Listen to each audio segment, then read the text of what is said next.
E aí, galera, simbora, vem comigo, você aí de todo o Brasil. Aquele abraço, loiras, morenas e ruivas. Vamos lá, 30 dias para o Enem, da nossa dica aqui. Então, galera, fique esperto aí algumas questões, como por exemplo, transportes, como por exemplo a questão relacionada à crise da água, poderia ser sim uma questão certa, né? Questão também sempre envolvendo aí problemas ambientais, é muito comum no Enem. Pegando também todo o roteiro do Enem, um assunto que vem caindo muito, né, nos últimos anos, é a parte de agropecuária. E nessa parte de agropecuária também envolve bastante o quê? Movimentos sociais no campo.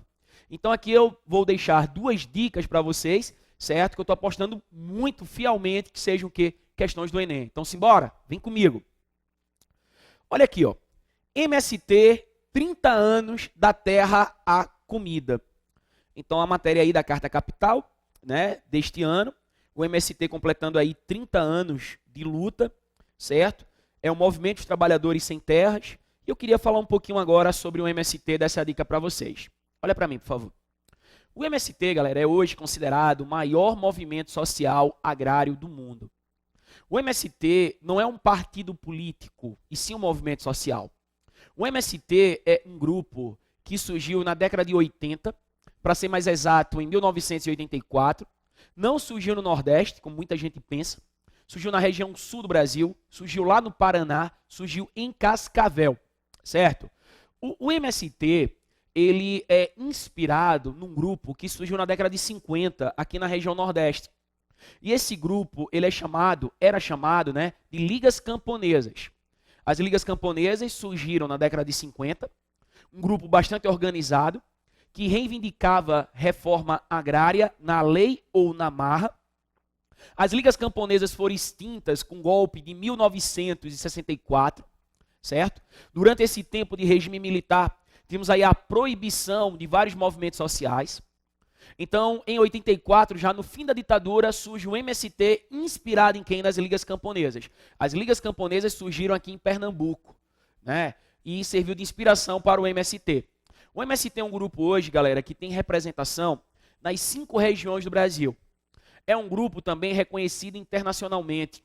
É um grupo que conta com cooperativas, é um grupo que conta com escolas, é um grupo que tem parceria com vários países do mundo, né? Lembrando que o objetivo do MST é uma reforma agrária ampla no Brasil.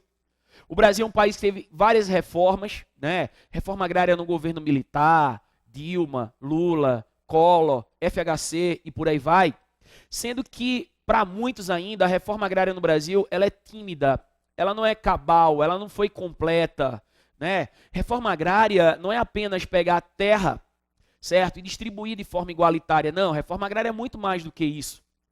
Reforma agrária é dar qualidade de vida para o trabalhador do campo permanecer no campo. E não ser só apenas mais um severino da vida, como dizia João Cabral de Melo Neto, né, com pouca tinta no sangue, não. Reforma agrária é dar ao trabalhador rural o quê? É dar ao trabalhador rural estrada no campo, saúde no campo, escolas no campo, acompanhamento técnico, acompanhamento informacional ao trabalhador rural, né, crédito ao trabalhador rural, financiamento com juros baixos ao trabalhador rural. Então, tudo isso é uma verdadeira o quê? Reforma agrária. Lembrando que o movimento dos sem terras tem como lema o quê? Invadir, resistir, produzir. E lembrando que o MST, eles invadem mais no mês de abril, né? Que é o chamado Abril Vermelho. Por que eles invadem mais no mês de abril? Porque em 1996 aconteceu um assassinato, né? Uma grande chacina chamada de quê? Massacre do Eldorado dos Carajás. Então, no massacre do Eldorado dos Carajás, 21 integrantes do MST morreram. E aquilo ali foi repercutido no mundo todo.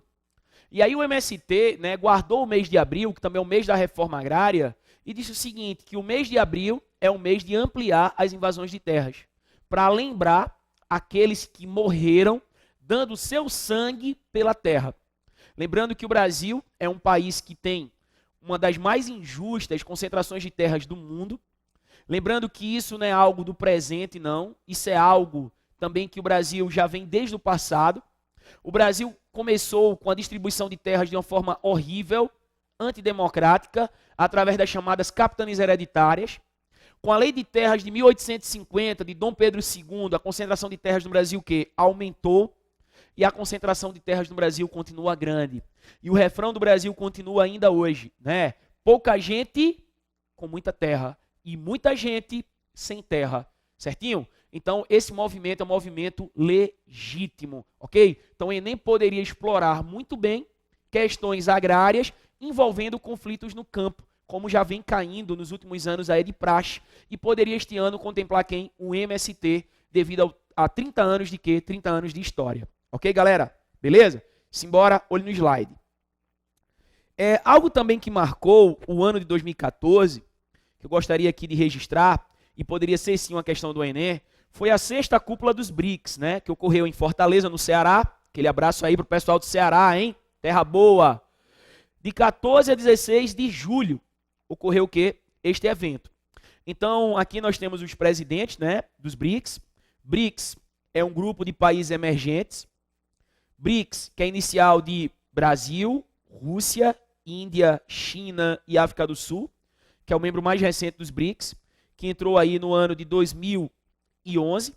Aqui os presidentes dos BRICS, né, Dilma Rousseff, Vladimir Putin, né, aqui nós temos o presidente da Índia, Narendra Modi, nós temos aqui da China, Xi Jinping, e aqui nós temos Jacob Zuma, da África do Sul. Então, lembrando que qual foi a importância dessa cúpula? Olha para mim, por favor. Essa cúpula foi importantíssima, galera, porque ela deu o pontapé inicial para o chamado Banco dos BRICS. O Banco dos BRICS é um banco que tem como nome Novo Banco de Desenvolvimento. Novo Banco de Desenvolvimento. Então, isso é algo ímpar no mundo, porque o Banco dos BRICS é um banco formado por países emergentes, né? O que são países emergentes? Subdesenvolvidos, industrializados. E o objetivo do Banco dos BRICS é emprestar dinheiro aos países o quê? Aos países subdesenvolvidos, certo? Para investir aonde? Em sua infraestrutura. Infraestrutura como o quê?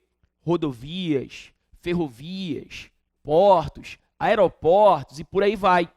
Então, o Banco dos BRICS é uma opção a mais, né? Porque nós temos também aí o chamado BIRD, que é o Banco Mundial. Sendo que o Banco Mundial, detalhe, quem tem maior participação de cotas nele, né, maior participação de ações, são os países ricos.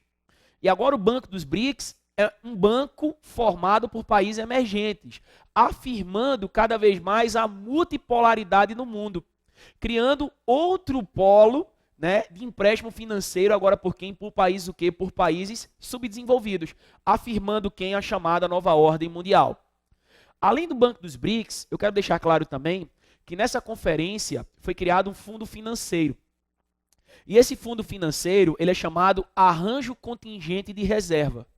Arranjo Contingente de Reserva. E o objetivo principal desse fundo financeiro é emprestar dinheiro a países subdesenvolvidos em momento de quê? Em momento de crise.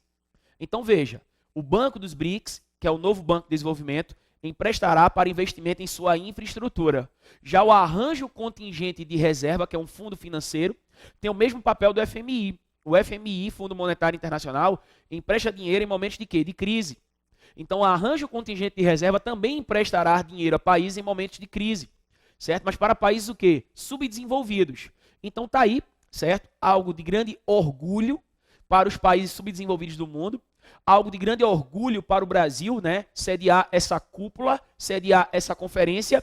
E eu, se tivesse 100 fichas, eu apostaria as 100 que esse ano que cairá BRICS. BRICS na cabeça, novo Banco de Desenvolvimento. Galera, muito obrigado. Fiquem com Deus. Detonem no Enem, detonem no vestibular. Aquele abraço. Muito obrigado pelo carinho. Tchau.